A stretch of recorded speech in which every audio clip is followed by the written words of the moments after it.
Hi all, welcome to I Plus. ഞാൻ അക്ഷര.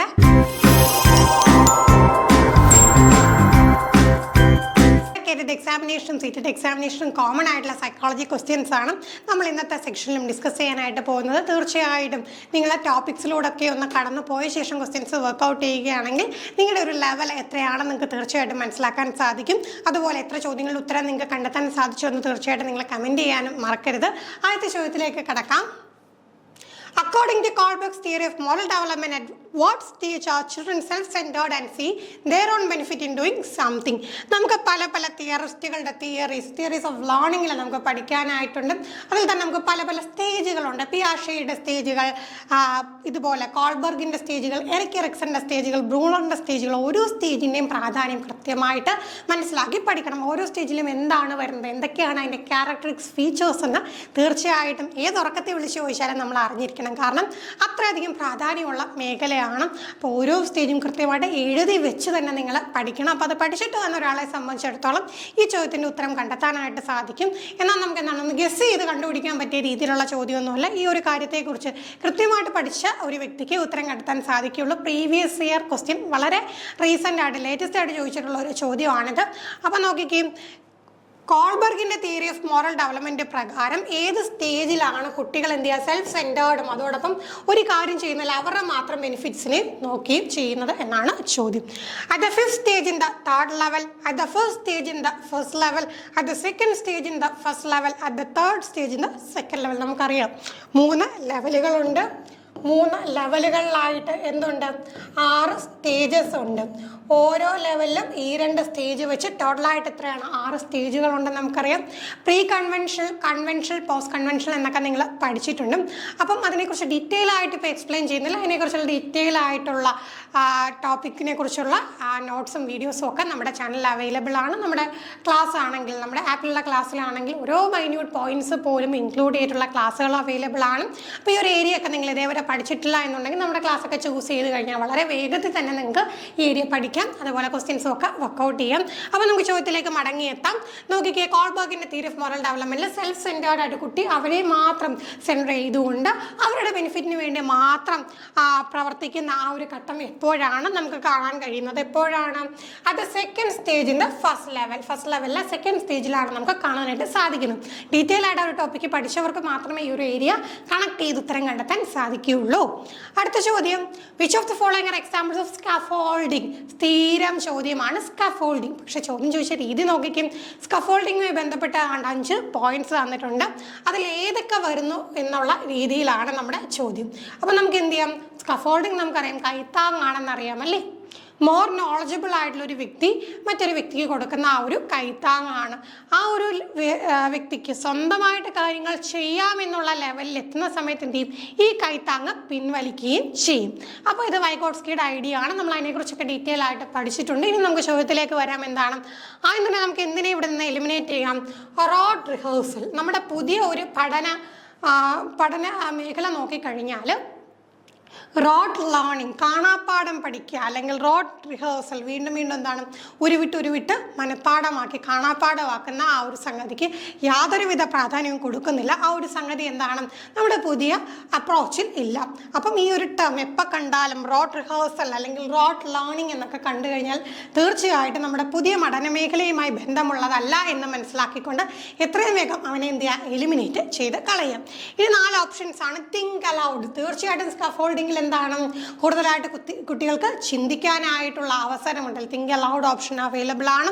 Proms and gives എന്ന് പറയുമ്പോൾ എന്താണ് ഓരോ ക്ലൂ ഒക്കെ കൊടുത്തു.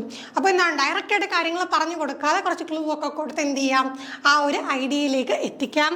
ചിലപ്പോൾ ക്വസ്റ്റ്യൻസ് തീർച്ചയായിട്ടും ചോദ്യങ്ങൾ ചോദിച്ചുകൊണ്ട് അവർക്ക് എന്ത് ചെയ്യാം, അവർക്ക് പുരോഗതി ഉണ്ടാക്കിയെടുക്കാം. ദെൻ ഹാഫ് സോൾഡ് എക്സാമ്പിളൊക്കെ എന്താണ് ഹാഫ് സോൾഡായി കൊടുക്കുമ്പോൾ ബാക്കി സോൾവ് ചെയ്തുകൊണ്ട് അവരെന്ത് ചെയ്യും, കൂടുതലായിട്ട് കാര്യങ്ങൾ പഠിക്കും. അപ്പോൾ ഈ 4 കാര്യങ്ങളും തീർച്ചയായിട്ടും സ്കാഫോൾഡിങ്ങുമായി ബന്ധപ്പെട്ടവയാണ്.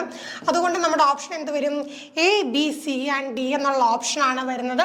ഇത്തരത്തിലുള്ള ചോദ്യങ്ങൾ കണ്ടാൽ നേരെ ഓപ്ഷൻ എടുത്ത് നോക്കാതെ എന്ത് ചെയ്യും, അത് നമുക്ക് എന്തൊക്കെ അറിയാം എന്നുള്ള കാര്യം വെച്ചുകൊണ്ട് നമ്മളൊരു ഫൈനൽ രൂപത്തിലേക്ക് എത്തുക. ഇപ്പം നമ്മൾ A, B, C and D എന്നുള്ള രൂപത്തിലേക്ക് എത്തി. അതിനുശേഷം എന്ത് ചെയ്യുക, നമ്മുടെ ഓപ്ഷൻസിൽ അത് അവൈലബിൾ ആണോ എന്ന് നോക്കുക.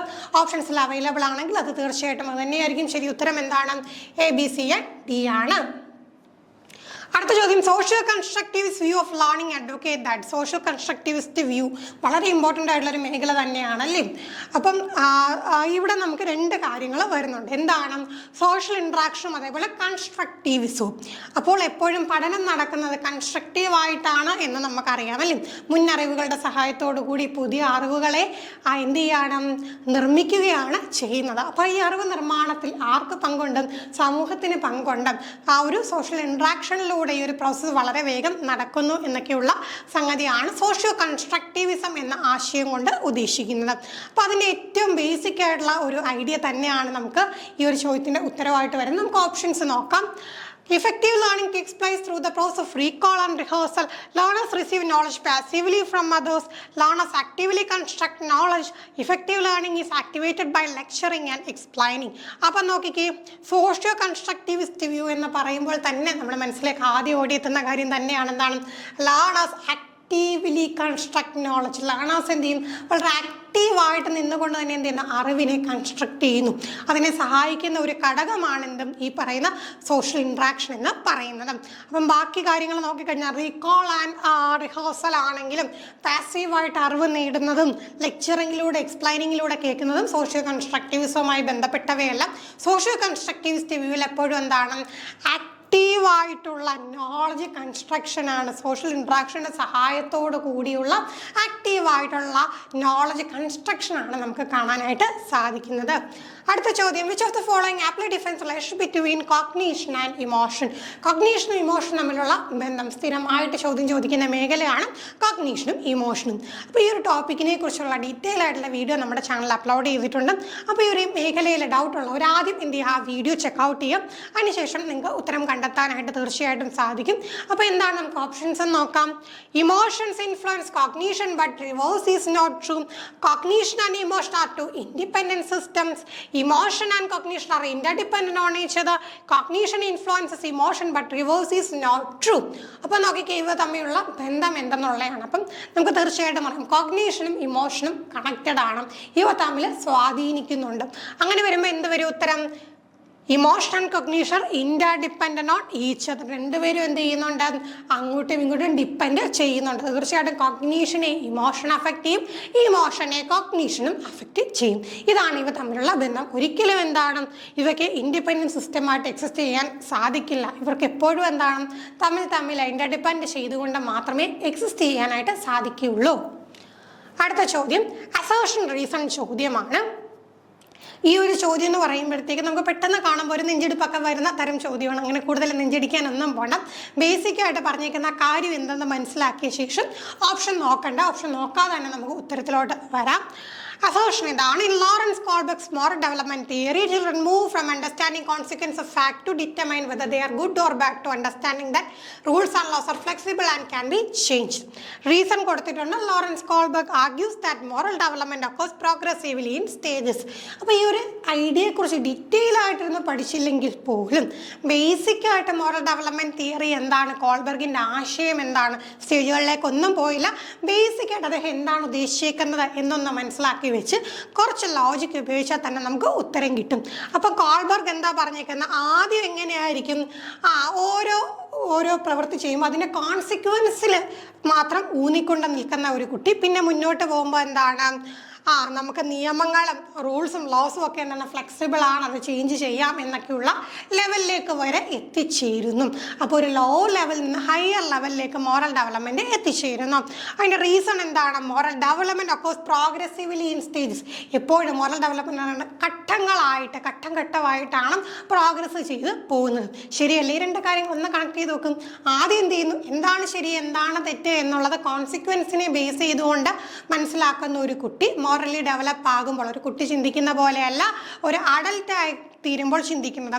അപ്പോൾ അവിടെ എന്താണ് നിയമങ്ങളിൽ ആ ഒരു ഫ്ലെക്സിബിലിറ്റിയെക്കുറിച്ചും റൂൾസ് ചേഞ്ച് വരുത്തുന്നതിനെക്കുറിച്ചും യൂണിവേഴ്സൽ എത്തിക്കൽ പ്രിൻസിപ്പിളൊക്കെ നമ്മൾ പഠിച്ചിട്ടുണ്ട്. ആ സംഗതിയിലേക്ക് എത്തിച്ചേരും. അങ്ങനെ വരുമ്പോൾ തീർച്ചയായിട്ടും നമുക്ക് കണ്ടെത്താൻ എന്താണ് ഈ രണ്ട് കാര്യങ്ങളും ശരിയാണ്. തീർച്ചയായിട്ടും ആ ഒരു അസേർഷനും റീസണും എന്താണ് കറക്റ്റായിട്ട് വരുന്നുണ്ട്. അപ്പോൾ എന്താണ് both A and R are true and R is a correct explanation of assertion ആണ് വരുന്നത്. അപ്പോൾ ഇത്രയും ചോദ്യങ്ങളാണ് ഇന്നത്തെ സെക്ഷനിൽ നമുക്ക് ഡിസ്കസ് ചെയ്യാനായിട്ടുണ്ടായിരുന്നത്. എത്ര ചോദ്യങ്ങൾ കറക്റ്റായിട്ട് നിങ്ങൾക്ക് ഉത്തരം കണ്ടെത്താൻ സാധിച്ചു എന്ന് കമൻറ്റ് ചെയ്യുക. ഒരു സെക്ഷനുമായി നമുക്ക് വീണ്ടും കാണാം. താങ്ക്